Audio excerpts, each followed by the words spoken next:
And I'm back with the red card. So, a lot of transform cards were actually spoiled last for these guys. So, we have Convicted Killer, a 2 generic, 1 red, 2/2 human werewolf. Beginning your upkeep, same shtick as always for werewolves. No spells were cast, transform it. Turns into a 4/4. That's it. That's all it is. It's a vanilla werewolf. But for a 2/2 for 3, that's an okay creature in its own right, just for vanilla purposes, which turns into a werewolf. That's okay. I love the art for the werewolf. The werewolf side that's got awesome art. That's a very almost lion-esque looking werewolf. So that's a pretty cool werewolf. Then we have Gatstaff Arsonist for generic 1 red 5/4. Beginning of your upkeep, no spells were played. Transform it, which turns into Gatstaff Ravengers. Now it turns into a 6/5 with menace. Then it becomes a bit more of definitely a bit more of a threat there. They're just running through the fire, just barging there, that's pretty awesome art. So it's a pretty solid card, but that being said, it is a bit on the hefty side. But with that being said, with our next pick, you know what, I'm going to save that card for last because I need to talk a little bit about that werewolf. Kessig Forge Master, 1 generic, 1/2. 1 generic, 1 red, sorry. 2/1, so it's 2 for 1. Or 2/1 for 2.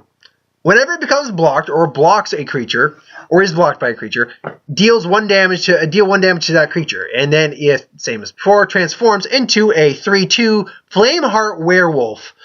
Where whenever Flameheart Werewolf blocks or becomes blocked by a creature, it deals 2 damage to that creature. Now, it's a good card. It's a very solid, very good card, actually. Good combat trick. It's going to make people think twice about blocking and all that stuff. They have to plan things out a bit more. But when I look at this art, I don't see a fucking werewolf. I see a freaking elemental demon thing. It's glowing ribcage. It's furnace.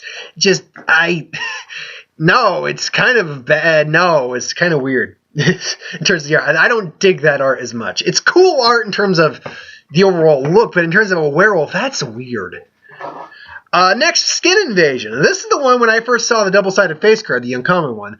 I looked at it and thought, this doesn't make any sense in terms of a name. Now I'm looking at the card and realize, oh, I get it. 1 red enchant creature aura. Enchanted creature attacks each turn if able. When enchanted creature dies, return Skin Invasion to the battlefield, transformed under your control. Turning into Skin Shredder, which is a 3/4 Insect Horror. It is a parasite card. You can see it digging into the spine. And then the patient complained of a burning sensation in his upper back and at the base of his neck. Bed rest recommended. In a couple days, he should feel like a new man. Ooh, that's just... Oh. The idea of feeling something just burrowing into your skin and your spine, just eating you from the inside out is just... Ooh. And the card itself is pretty okay, especially if you're going to put it on something in turn 1, and then you're going to have to start attacking, and then eventually attacking something you don't want to attack. You get the 3/4 basically for free. So, good card all around. But the one I need to talk about, because this... Now, there are a lot of werewolf cards in this set, transform cards. There's good werewolves. There's some lesser werewolves. And you can say the same for the original in-store block, and there'll be more in the next set, absolutely. Hello, baby. Hello, yes, hello. But when you think of a quintessential werewolf card, you think of either Huntmaster of the Fells, Mare of Avonbrook, and now maybe Arlen Cord as like a premier werewolf card. Fuck those cards. I mean, they're all amazing cards. They are. This is the werewolf card you need to have in a werewolf deck. And I say that for this reason. Gear Reach Bandit. 2 generic, 1 red, 3/2 haste. So right there, it can tack right out. Now, if you gave it each upkeep, if no spell is paid, transform it. Whenever a werewolf enters the battlefield under your control, you may transform it. If this card is out on the battlefield, and you can get multiple copies of this card out on the battlefield, you essentially are not playing your non-transformed werewolves. You are playing all your werewolves transformed for the lower mana cost. That is broken. That is just... And if you somehow are using Immerwolf, congratulations. I now have I get to play all my werewolves, which... Oh, I have Emerwolves. I have Emerwolves. I have a werewolf deck that has Emerwolves. And this will be joining that post haste. This card is nuts for werewolf decks. After that, though, that's the thing, though. Other werewolf cards can work in other decks that aren't werewolf. This, let's be clear, though, is werewolf tribal. But if you're going to ask me what the needed werewolf card for a werewolf tribal deck is, that is the card you need for a werewolf tribal deck, that and Emerwolf. Because Emerwolf will prevent the transformations from taking place. Whereas this will make sure the transformations automatically happen. And that's just sick. If you're in Werewolves in the pre-release and you get this card, good luck not losing with this thing. Now, that being said, I might be overhyping this card. Its stats are still pretty decent at 4-3, and there's pump abilities, all that. But it can die, it can. That being said, though, it's going to be very interesting to see how that plays. The minute I saw that, I'm like, oh, that's nasty. Oh, that's nasty. So moving on to the rest of the red cards. Blood Mad Vampire is a 2 generic, 1 red for 4/1 Vampire Berserker. Whenever it deals combat damage to a player, you put a +1/+1 counter on it. And mana's cost is 1 generic, 1 red, so for 2. That would work if it had a decent toughness. Problem is, it does not. So this card is just kind of This card's not very good. It's not even it's just not very good. Sadly. If it even if it had 4/2 for its toughness, it could be better. Well, obviously it would be better, but it would be much more playable just with an extra butt on it. Which, there are cards that give more toughness, obviously, or evasion, but still. It's just Dissension in the Ranks. 3 generic, 2 red, 5 mono altogether. Target blocking creature fights another target blocking creature. Good in multiple, if you're doing like a multiple attack and they block multiple times of different creatures, then it's a good combat trick. But 5 mana is a bit much. And I would assume if you are doing that, you're probably got stuff that they need to be blocking anyway, so your creature will probably just overwhelm them. I don't know. I'm not digging on it that much, but who knows. Dual Shot. Dual Shot deals 1 damage to each, up to 2 target creatures. Instant.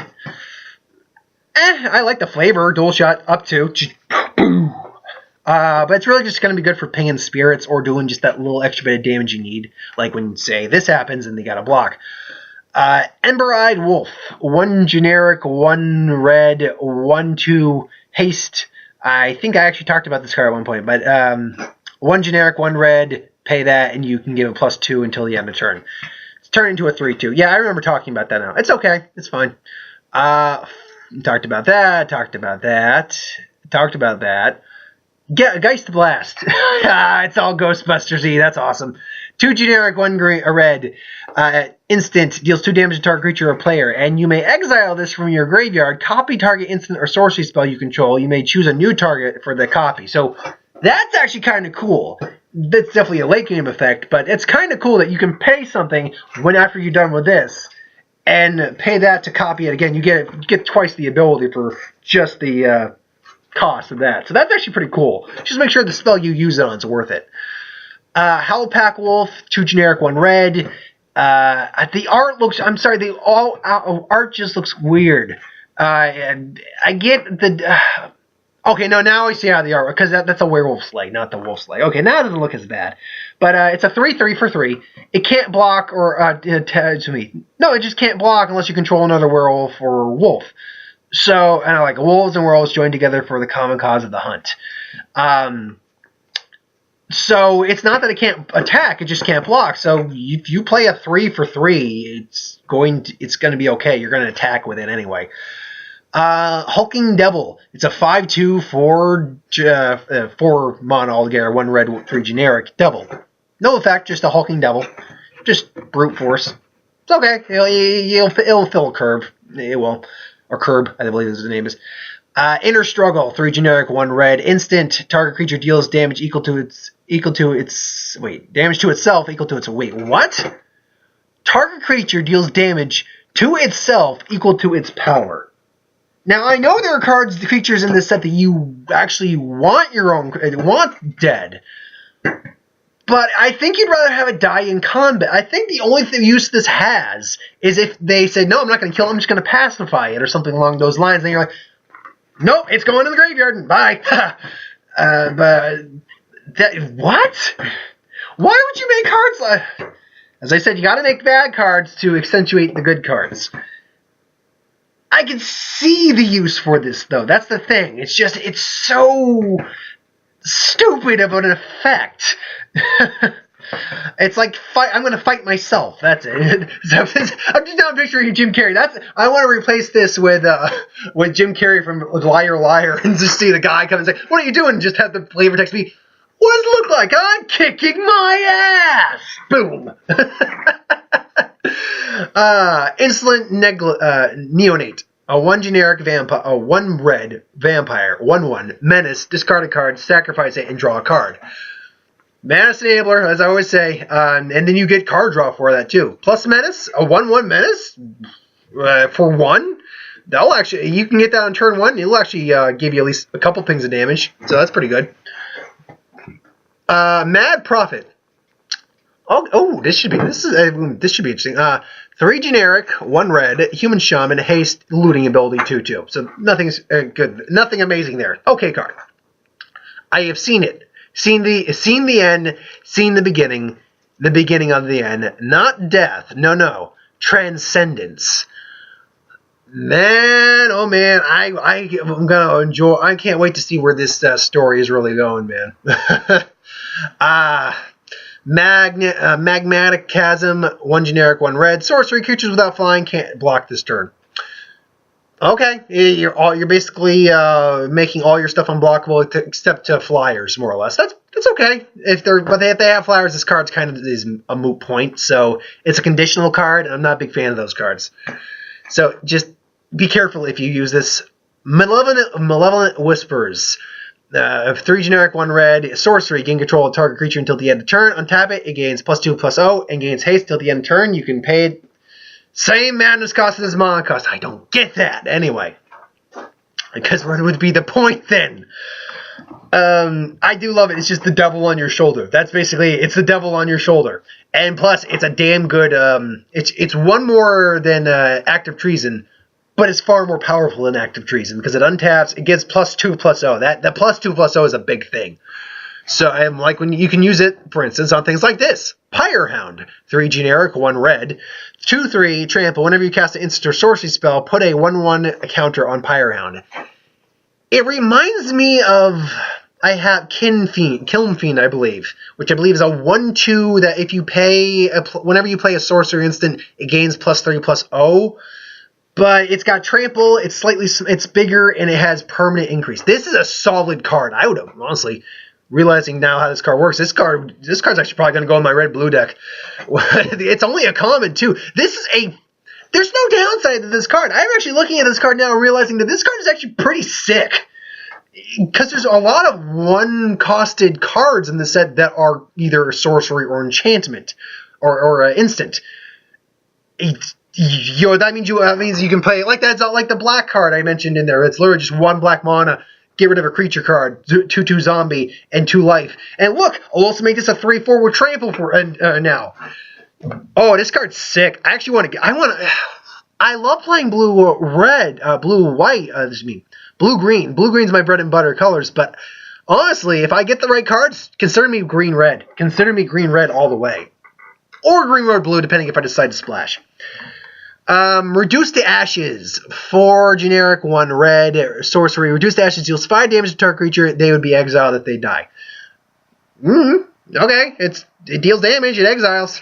It's okay, but it's expensive. It's like Lava Axe, basically. It's kind of not worth it. Excuse me. A Rush of Adrenaline. What? Here's your instant right there. +1, target creature gets... Let's see. 1 red, target creature gets +2/+1, gains trample to the end of turn. So, let's say you want to do the comeback trick with that damn Pyrehound. It's like, okay, so I gave it a +2/+1 till the end of turn, making it a 4/4. Oh wait, it's a 5/5 for the turn. It still has trample. Boom. Fist to the face. I love that. I love that Pyrehound. And that's a good combat, very good combat trick. For 1 mana, yeah. Sanguinary Mage. 1/3 Vampire Wizard, 1 generic, 1 red prowess. It's okay card, solid card. It's got a butt that can survive some stuff, and then prowess just helps put it into gear. Senseless Rage, 1 generic, 1 red. Enchant creature gets +2/+2. Madness cost for the same. Why? I see these madness costs that are the exact same as the mana cost. That makes no sense. The only reason don't give it madness. That's the thing. Just don't give it madness. Then I think yes, if an opponent discards it, you could do that. But I don't know. I don't know what it is about that bothers me. Maybe it's because for all the madness cards I've normally seen, they're all lower than the actual converted mana cost of the card. So that's why you want the value of playing the madness. With this, the only value in playing the madness is if it just happens to be discarded by someone that's not you. And I think a lot of people are going to actually be focusing more on discarding from their hands rather than the opponent's hands. So I feel like that's a moot point. Anyway, Spiteful Motives, 3 generic, 1 red. Enchantment Aura, Flash. Enchant creature gets +3/+0 and has first strike. 4 mana is a bit much, but as a combat trick, I'll forgive the 4 mana because of the Flash. Because +3 and first strike as a combat trick to just be swinging in. Let's say you got a 7/7, they got that 5/4/4, and all of a sudden he becomes a 7/7 with first strike and kicks the ass of your first strike. I do enjoy combat tricks, so I think that's a pretty decent card. Stedzia Masquerade, 2 generic, 1 red, enchantment. Attacking creatures you control have first strike. Whenever a vampire creature you control deals combat damage to a player, put a +1 counter on it. It has a madness cost that's exactly the same. Anyway, the card itself, attacking creatures have first strike. I have normal cards that do that just give first strikes. So whatever. The vampire stuff, only if you're in tribal. That's the thing. You need to be in vampires to get the real value of that card. Anyway, moving on. Tormenting Voice. 1 generic, 1 red. As additional cost, discard a card and draw 2 cards. Solid card. You get the 2-for-1 basically. And Madness Enabler. Now that being said, the key to this kind of card is knowing when to play it, because at 2 mana you could play it immediately, but you might want to hold off, especially if you want to try to get your Madness Enablers off. But that's my opinion. Overall, solid card. I like the flavor text. The voice has grown louder. Its accusations angrier and more insistent. By morning, it was likely drown out all else. I fear what I will do. So Uldrich Kindred. 2 generic, 1 red. Wolf. Trample.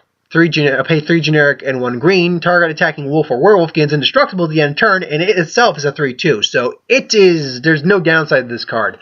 You play it on turn 3, maybe turn 2 if you're lucky, and you'll be able to get its ability off pretty easy after a while. And making your werewolves indestructible, because there is no werewolf that does that at the moment, or is that. That's pretty good. Now again, with the exile in this set, it's not as good as it could be, but still pretty good.